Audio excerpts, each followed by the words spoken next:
there are unfortunately people that think that Hashem has needs. The big and dangerous problem with this is that this is heresy.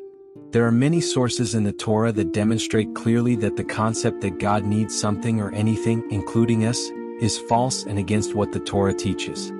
How do I know? Well, let's look in the book of Iyov, in the book of Job. Can a man benefit God when he teaches them knowledge? Does the Almighty have pleasure if you are righteous, or profit if you are perfect in your ways? It's also interesting to see part of the Ramban's explanation about the first phrase of the 3rd verse of this chapter. When one does good, this is not to God's benefit. And when one does evil, this isn't to his detriment. Rather, he desires goodness and righteousness to the benefit of those who practice them. And thus, moreover, they said, if you sin, how do you affect him? If your transgressions are numerous, what do you do to him? Understanding what it's saying is not quantum physics. It should be clear enough.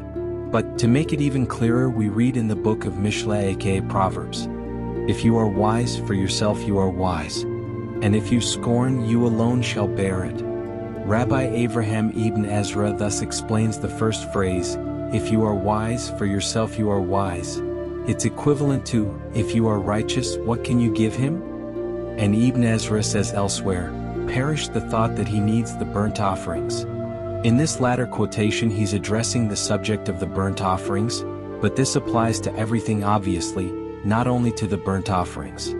And these are just some of the sources. So, in conclusion, Hashem doesn't need anything. He's perfect, he has no need.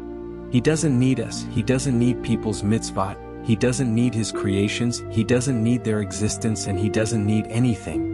But everything needs him. He created everything that exists from nothing, and every existing thing is dependent on him and needs him.